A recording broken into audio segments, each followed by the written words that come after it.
Olá, seja bem-vindo ao TRT das Gerais, um programa da Justiça do Trabalho de Minas. Hoje vamos mostrar as regras para o repouso semanal. Você sabe o que significa cláusula pétrea? Essa é uma doença, né? Vem a ver com lei? Não sei.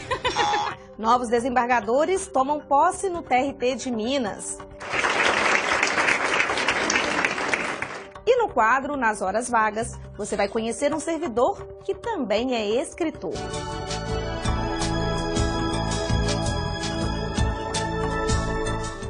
Tudo isso agora no TRT das Gerais.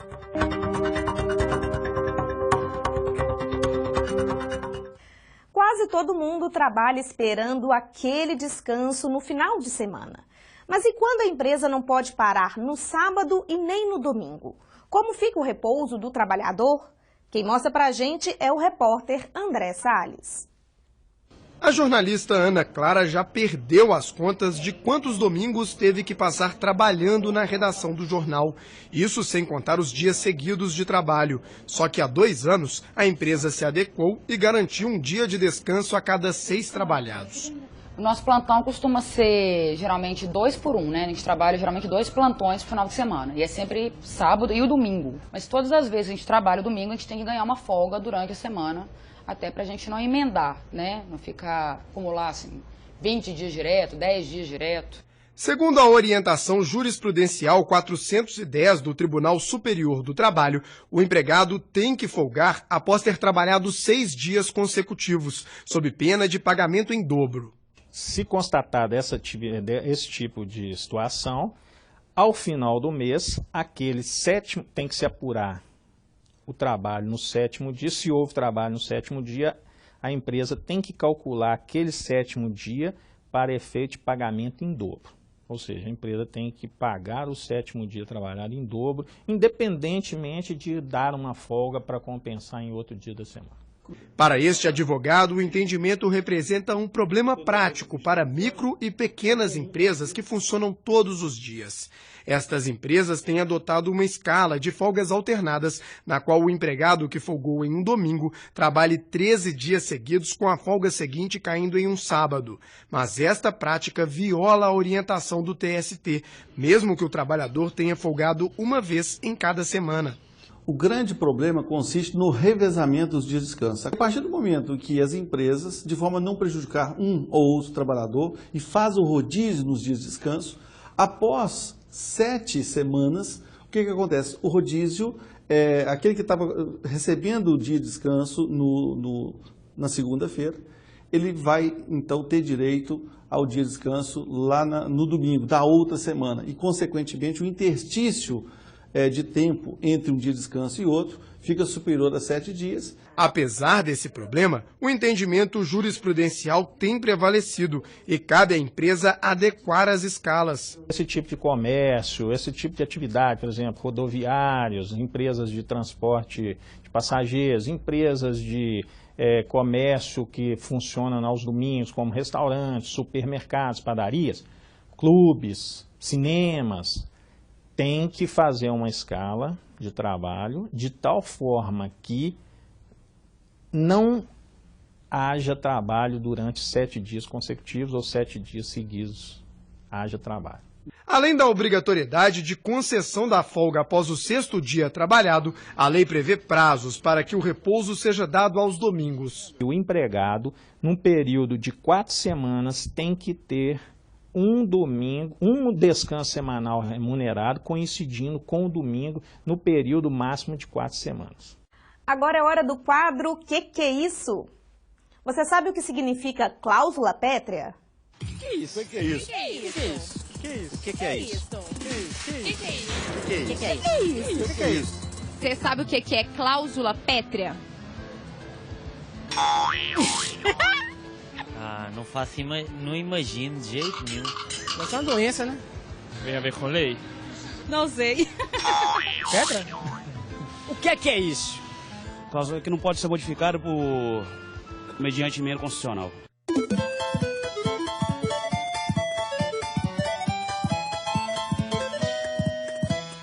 Cláusula pétrea são aqueles dispositivos constitucionais que não podem ser alterados ainda que por emenda constitucional. Eles estão previstos no artigo 60 da Constituição e dizem respeito aos direitos e garantias individuais, inclusive aqueles direitos assegurados aos trabalhadores no artigo 7º da Constituição, a forma federativa de governo, divisão dos poderes e o voto direto, secreto e periódico. O TRT de Minas tem novos desembargadores. Eles foram nomeados pela presidente Dilma Rousseff e já tomaram posse no tribunal. O TRT de Minas tem 10 novos desembargadores.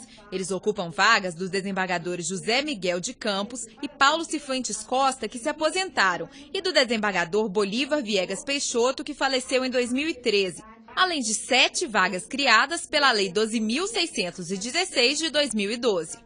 Pelo critério de antiguidade, foram nomeados os juízes Ana Maria Amorim Rebouças, José Marlon de Freitas, Paulo Maurício Ribeiro Pires e Maristela Íris da Silva Malheiros. Por merecimento, foram nomeados os juízes Osvaldo Tadeu Barbosa Guedes, Rosimeire de Oliveira Pires, Maria Cecília Alves Pinto, Manuel Barbosa da Silva e Lucas Vanucci Lins.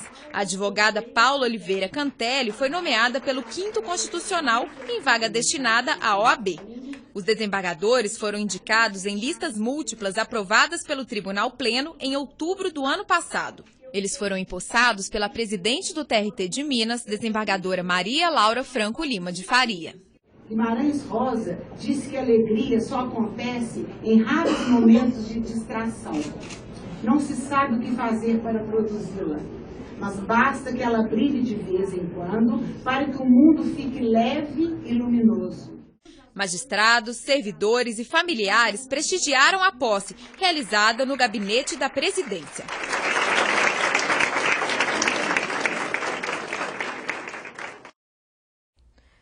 O programa Trabalho Seguro foi até a cidade de Congonhas, na região central de Minas. Durante a ação global realizada na cidade, magistrados e servidores conscientizaram a população sobre a importância de um ambiente saudável e seguro de trabalho. As 12 esculturas dos profetas feitas em pedra-sabão por Aleijadinho garantiram à cidade de Congonhas, na região central de Minas, reconhecimento mundial. Mas o município não é famoso apenas pelo turismo. Ele também abriga grandes empresas de mineração e metalurgia, alguns dos setores que registram os maiores índices de acidentes de trabalho no Brasil. Para tentar evitar situações de risco, o TRT de Minas levou ao programa Ação Global, realizado na cidade, palestras sobre trabalho seguro. É uma oportunidade de estar trazendo aqui diretamente para a população, para a comunidade, para a sociedade, essas informações que são básicas para que as pessoas tenham mais consciência do problema do acidente de trabalho no Brasil. Exatamente por ser uma região com muitas empresas de extração de minério, produção de aço e exploração de subproduto nesse processo industrial, o volume de acidente de trabalho aqui é muito grande. O que a gente percebe que falta aqui é uma efetiva fiscalização, né, desse processo de prevenção de acidente. Wendel ficou atento à palestra do desembargador Anemar Pereira Amaral. Ele é motorista e conta que acidentes são comuns na área. Por isso, a empresa onde ele trabalha se preocupa com a segurança dos funcionários. Primeiramente, a nossa vida. Isso é sempre passado para nós. Qualquer coisa irregular, tem que estar sempre falando para o técnico ou para o engenheiro. Quem estiver assim, carregado, por exemplo. Irregularidades no ambiente profissional são as campeãs no ranking de investigações conduzidas pelo Ministério Público do Trabalho. Falta de equipamentos de proteção individual e de treinamento adequado são as causas de acidentes que podem incapacitar os trabalhadores e até levá-los à morte. Aqui em Minas, nos últimos 5 anos, o Ministério Público do Trabalho registrou a abertura de cerca de 1.100 processos devido a acidentes no trabalho. Apenas em 2014, o número registrado foi de 305 casos. Até abril deste ano, já foram contabilizados 54 casos. Números que, segundo o desembargador Anemar, poderiam ser evitados com cuidados básicos e prevenção. Não se pode dizer exatamente o culpado é o empregado e o culpado é o empregador. Na verdade, é soma dos fatores. Então, se houvesse o cumprimento das normas de segurança do trabalho, se os empregados respeitassem essas normas de segurança e houvesse e fosse fornecido ambientes seguros de trabalho, certamente o número de acidentes cairiam de forma alarmante também. A população de Congonhas também pôde saber mais sobre o trabalho infantil. Palestras de conscientização alertaram os moradores sobre a necessidade de combate à prática, que ainda preocupa em Minas Gerais. O estado possui o maior número absoluto de crianças entre 10 e 17 anos que enfrentam o trabalho infantil doméstico. Dados do IBGE mostram que quase 34.700 meninos e meninas são incorporados a outras famílias e submetidos a atividades como lavar, passar e cozinhar. As pessoas têm a falsa ilusão de que a criança naquela idade vai se formar melhor, vai ser uma fonte de renda para a família. Então, com isso, eles imaginam que a criança estaria se preparando para o futuro. E ao contrário, ela está alimentando o ciclo da miséria. Ela vem de uma família necessitada, que precisa da renda do seu trabalho, mas isso só aumenta a chance dela não ter um futuro melhor. Logo que recebeu a cartilha distribuída durante a palestra, Maria Fernanda, de 8 anos, fez questão de ler. Ela acompanhou as explicações com muita atenção e diz que aprendeu tudo direitinho. A gente é criança, a gente não tem direito de trabalhar. Quando a gente é criança, a gente tem que estudar, aprender para ter um futuro bom. Mais de 20.000 pessoas passaram pelo Ação Global, que é uma parceria da TV Globo e do SESI. Além das palestras oferecidas pelo TRT de Minas, também foi possível tirar documentos pessoais, fazer exames e participar de atividades de lazer. No próximo bloco, você confere os destaques jurídicos do TRT de Minas. Processo seletivo para a escolha de diretor de vara é realizado pela primeira vez na Justiça do Trabalho Mineira. E no quadro Nas Horas Vagas, um servidor mostra que é bom de prosa. Não saia daí, daqui a pouco a gente está de volta.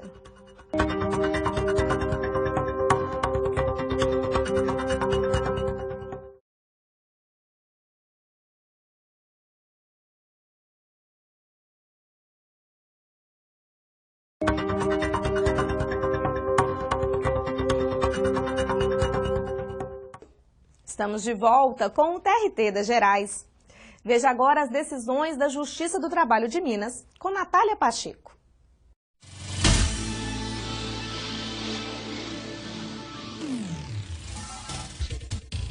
Demora na compensação do cheque não gera direito à multa por atraso no pagamento das verbas rescisórias. O artigo 477 da CLT prevê multa para o pagamento das verbas rescisórias em atraso. No entanto, é permitido o pagamento da rescisão do contrato de trabalho com cheque a compensar, desde que dentro do prazo legal. Desse modo, o período de compensação do cheque não gera direito à multa. Com esse entendimento, a juíza substituta Mayla Vanessa de Oliveira Costa, em atuação na primeira vara do trabalho de Betim, julgou improcedente o pedido de pagamento da multa prevista na CLT, feito por uma monitora contra a sua ex-empregadora. A magistrada lembrou que a lei permite o pagamento das verbas rescisórias em dinheiro ou cheque. Sendo assim, a empresa cumpriu a sua obrigação legal. A decisão foi mantida pelo TRT de Minas.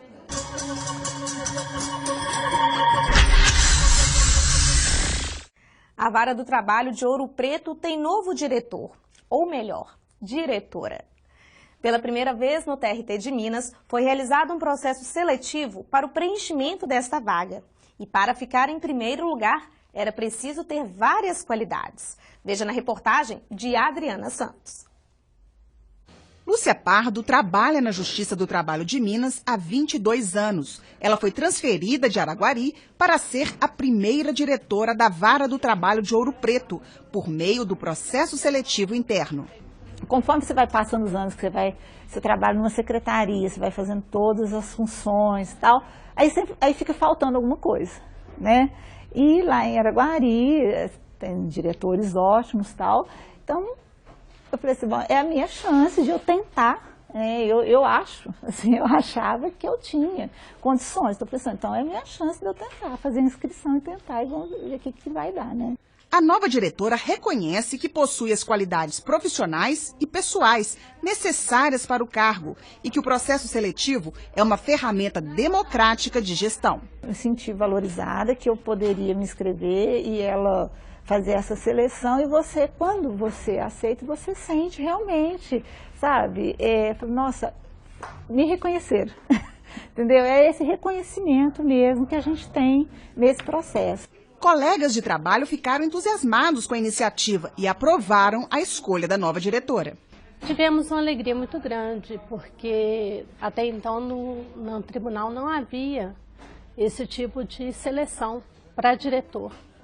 Mostra uma democracia no ambiente de trabalho e isso é muito importante. A iniciativa para preenchimento de um cargo de livre nomeação e exoneração é inédita no TRT de Minas. A juíza Graça Maria Borges de Freitas explica que a decisão partiu de uma necessidade, mas que os resultados superaram as expectativas. Ela acrescenta que o processo seletivo é uma oportunidade democrática que valoriza as competências e a trajetória do profissional da Justiça Mineira. A seleção, então, partiu da elaboração do edital, cujos requisitos foram definidos a partir das necessidades da vara, e o setor de RH me deu apoio na divulgação, no recebimento dos documentos para seleção e na entrevista prévia das pessoas. Os critérios da seleção foram definidos a partir da necessidade do que eu estabeleci e eu mesma que entrevistei os candidatos. Ótimos candidatos, todos eles, e a seleção final foi de acordo com o perfil que eu necessitava aqui para a vara. E o resultado foi excelente, foi muito bom. O processo seletivo só foi possível por meio do projeto Servidor em Pauta, uma iniciativa que assegura uma gestão mais participativa no tribunal. Você estabelece critérios objetivos, claros e transparentes para a seleção, para a ocupação desse cargo. O segundo é que você cria oportunidade para todos os servidores que se encaixam no perfil da função participarem do processo seletivo. E o terceiro é que o gestor ele pode ter a certeza de que ele vai selecionar, ele vai contar no futuro com um servidor que tem o perfil de competências adequado para desenvolver a função para o qual ele está procurando uma pessoa. No mês de junho é comemorado o Dia Mundial do Meio Ambiente. Para marcar essa data, vamos mostrar um sistema de reaproveitamento de água. A ideia é bem simples e já tem gerado bastante economia.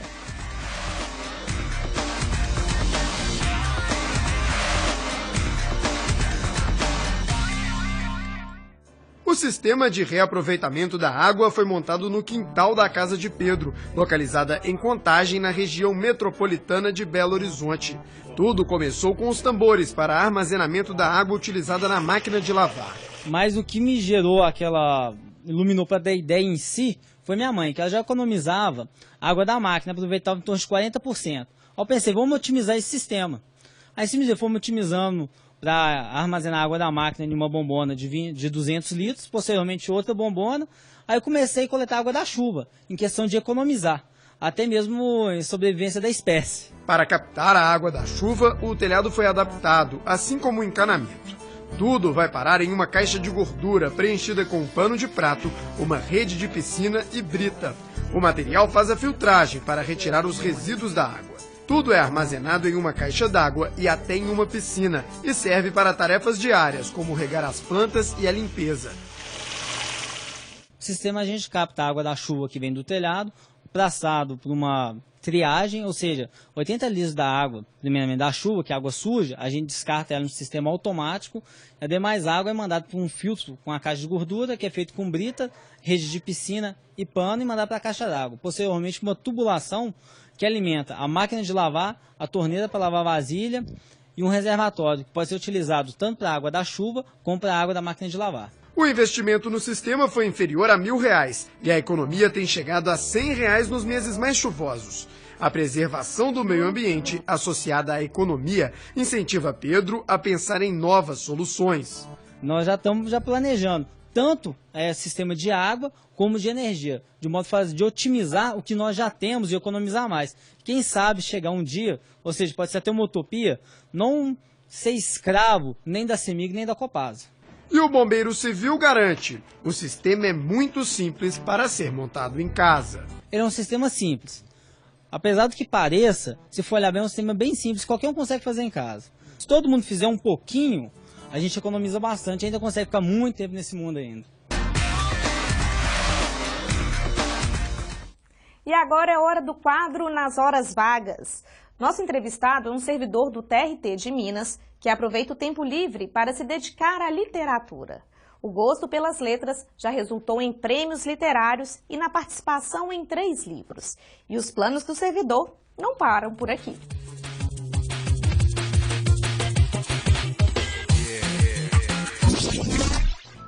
É no escritório montado no apartamento que o servidor Henrique passa boa parte do tempo livre. É um tempo em que eu me dedico a uma atividade que me dá muito prazer, né? E que é um tempo em que eu faço algo que eu acho que me realiza plenamente. Eu acho que esse trabalho que eu faço por prazer é algo que me completa. Quando não está no Tribunal Regional do Trabalho da 3ª Região, o analista judiciário se dedica à literatura. Eu sempre quis escrever, foi um sonho que eu sempre tive e sempre dediquei uma parte do meu tempo à literatura como leitor e como escritor, escrevendo contos, poesias, né? Em algum momento eu escrevi algumas peças também, eu tinha um grupo de teatro. Seja no blog, com a postagem de contos semanais ou na criação de textos para publicação em livros, Henrique sempre está ligado às letras. E os projetos não param por aqui. O novo desafio é um livro infantil, com textos e ilustrações do próprio servidor. Eu cheguei a começar uma faculdade de artes plásticas, que eu tive que abandonar em função do tempo, né? E desenhar também algo que eu faço assim como uma terapia, que me ajuda muito a relaxar, a descansar. Eu tinha já o trabalho escrito, né? Já tinha a história infantil escrita e eu decidi partir para a ilustração desse trabalho.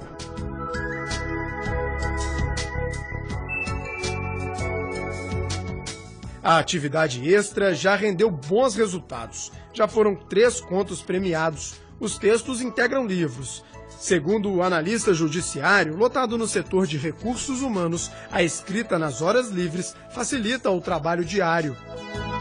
Eu acho que ajuda porque a gente, do ponto de vista mais prático, a gente lida o tempo todo com textos e com a elaboração de textos, embora textos não propriamente literários, mas ajuda a articular melhor as ideias, a conseguir transcrever talvez isso para o papel. Uma atividade agradável e que se concretiza na publicação dos textos. O bacana, eu acho, de escrever é que você tem a possibilidade de ter a interlocução com o leitor. E quando você tem esse resultado, o resultado de um concurso, você sabe que as pessoas olharam o seu trabalho e compartilharam, talvez, do sentimento que você teve no momento que escreveu. E na contraparte, o desejo outro, o de que fosse seu filho. Já não sabia há quanto tempo procurava. O tempo se convertera numa matéria informe, no incessante agora, tecido de tensa expectativa. Desejava que tivesse enfim as buscas, a espera, essa contínua procura que lhe furtava toda possibilidade de descanso.